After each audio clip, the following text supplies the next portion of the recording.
Hello everybody, my name's Hope and welcome back to my channel. I like musicals, they're a big part of my life, and today I'm going to be delving deep into the world behind the infamous Heathers the musical. The musical, based off the 1988 cult classic of the same name, has grown in popularity since 2014 when it was released. Now the musical touches on many different themes, the most prominent ones being popularity, suicide, homosexuality, and bunny rabbits? I'll explain that one a little bit later. So one important factor that's often overlooked is the fact that the show is set in Sherwood, Ohio. So, first of all, Sherwood is a real place in Defiance County, Ohio. It isn't fictitious, it is real. Secondly, Daniel Waters, who was the screenwriter for the film, set it in Ohio for 3 reasons. The first one being his favourite book was Sherwood Anderson's Winesburg, Ohio. The second being the infamous Robin Hood story was set in Sherwood Forest. And lastly, Waters himself grew up on Sherwood Street in Cleveland. So the setting of Sherwood, Ohio was particularly fitting for the film, and so the musical. Returning to the musical, in Ohio, same-sex sexual activity has been legal since 1972, so the fact that Kurt and Ram are said to have gay, forbidden love must be created from a social burden rather than a legal one. Another somewhat scary contextual fact is that major violence against LGBTQ members was still happening, and the rules that were set in place were a lot less strict, so the backlash that Kurt and Ram's dads would have received after their sons' funerals would have been quite substantial. The word Sherwood can actually be translated into bright forest, which is contradictory to itself and reflects some of the messages of the show. So I'm using the off-Broadway production for reference. From the first moments of the show, we can see that Westerberg High is the stereotype of a high school, with your classic egotistical jock bullies and their various victims. These build the forest on stage as their positions are not equally spaced apart and are inconsistent. Veronica is exempt from this though, as she's constantly moving during the frozen parts. The ensemble are also frozen in positions throughout the opening number, showing how they are placing their trees and then moving somewhere else to plant another one. Another note to make during the show is that through the whole beginning up until the introduction of JD, the lighting is blue, and as soon as JD is introduced to the audience, the light suddenly turns to a whiter wash. Now some may say that JD is the light in Veronica's life as she's trying to escape the forest of high school, and so when she found JD, he became the shining star in Veronica's forest.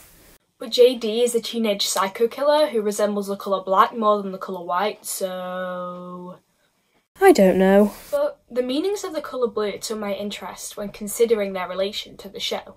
So, people who emulate the colour blue are usually reserved and quiet, which fits JD quite well. They also say that these people can be sure to take control and do the right thing in difficult situations. And in my opinion, this hits JD's character on the nose. JD wants to make the world, in his mind, a better place, and so thinks that getting rid of the indecent people will do that. JD doesn't want to kill these people just to kill them. JD believes that with these people gone, the people around him will feel happier because they aren't being oppressed by those of a higher social standing. Now if you look deeper into the meaning of the colour blue, they are known to be good at one-way communication, shown to be more of a public speaker. This completely contradicts the meaning of being reserved, and shows JD as a character. JD speaks through the words of novels, and is even remarked by Veronica as a JD speaks through the words of others, preaching their messages without being overconfident or extroverted, yet he still fills this public speaker role. These blue people, which is what I'm going with from now on, like to build strong, trusting relationships, and are deeply hurt if trust is betrayed. Which is the literal origin story of JD's issues. At the same time, blue people hate confrontation, which if Fight For Me gives any inclination, he ain't too bothered about. Blue people are reliable and responsible and radiate security and trust. And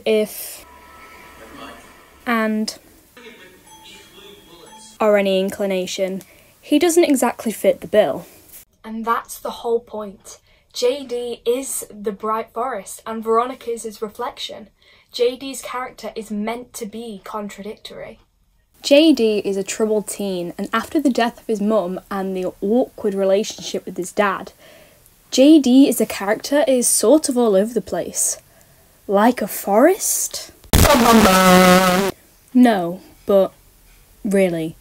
He keeps moving school, leaving impressions on those who notice him, and leaving his seed, creating his own personal forest. And the brightness which is part of JD's character comes from his ideology of a brighter future, and so once he's noticed, creates a brighter atmosphere. Also, the reason I'm saying Veronica is JD's reflection is that first of all, she's wearing blue, and unless you've not been listening to this video, you'll understand that. Second of all, Veronica is the one that understands JD, or at least the sane side of JD, as they connect on more than one level. Whereas literally everybody else either doesn't even know he exists, or doesn't really like him.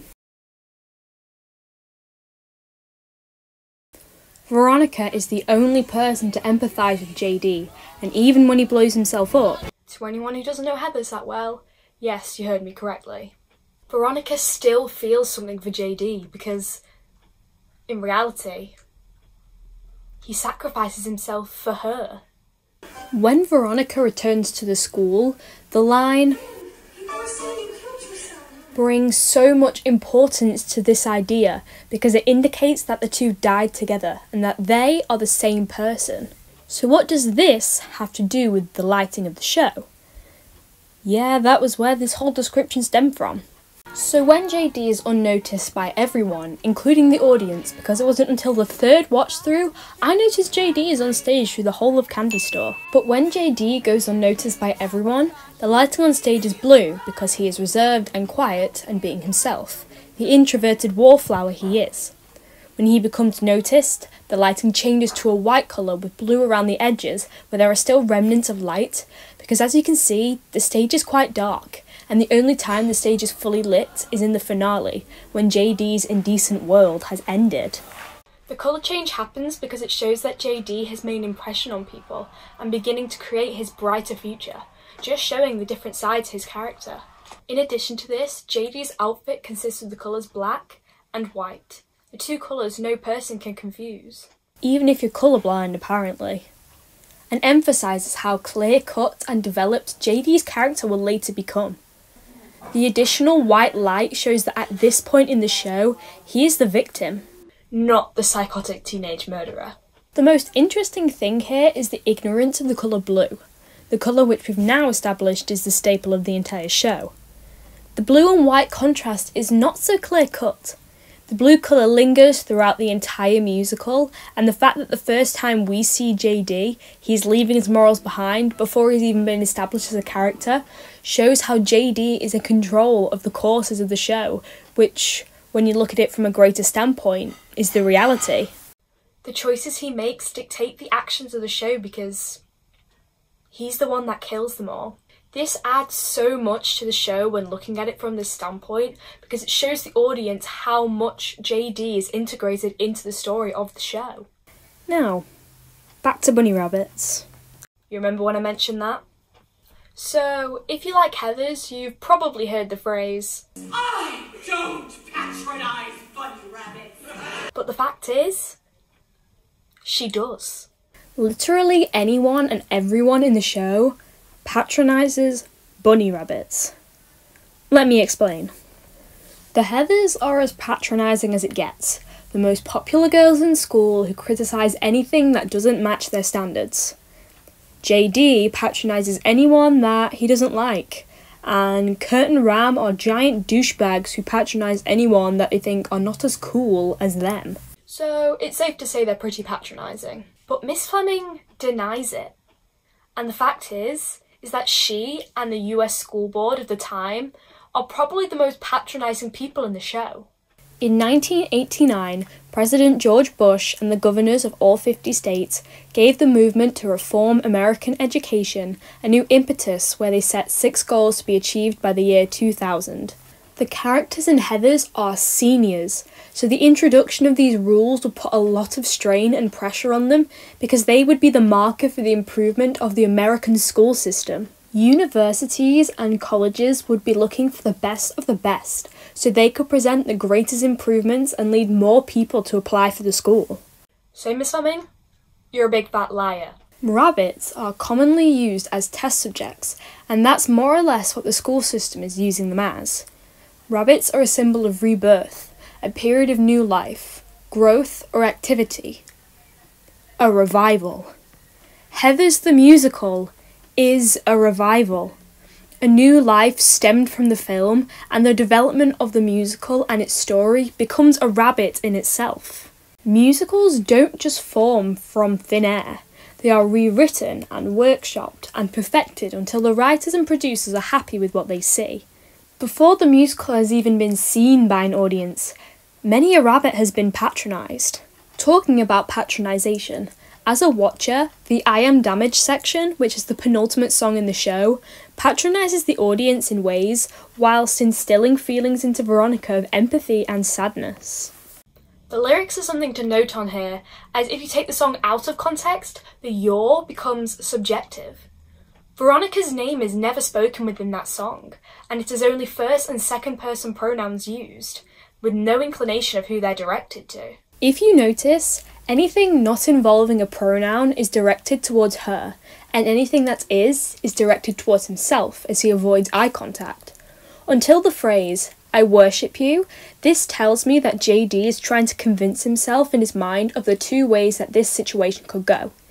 He shames himself for failing, but at the same time, he wishes to be better. This patronises the audience because JD starts speaking to Veronica and the audience in more of a friendly way. However, JD is saying that he is superior to them because he's the one who's been controlling the whole musical. And this is where it's going to get deep. Changes the course of the musical as everybody else gains control. JD repeats "Our Love is God" 5 times, the 5th song in Heathers being JD's solo, "Freeze Your Brain."